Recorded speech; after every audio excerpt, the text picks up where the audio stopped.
Chilahati web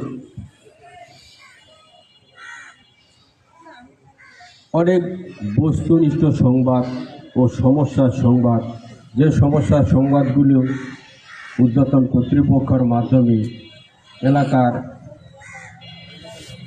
সমাধান টানা হয়েছিল, তার সদ্য চিলাহাটি মাতৃসদন থেকে এলএইচডি হয়ে যে রাস্তাটি হচ্ছে, এটার পিছনে চিলাহাটি ওয়েবের অনেক অবদান আছে, এটা আমরা দেখছি।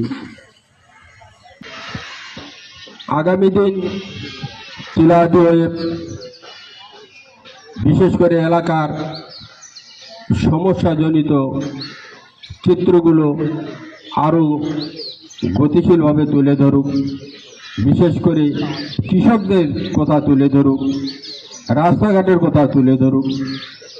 এই চিত্রগুলো আরও বেশিভাবে প্রচারিত হোক, এই বলে আমি আমার বক্তব্য এখানে শেষ করছি। খোদা হাফেজ। আসসালামু আলাইকুম।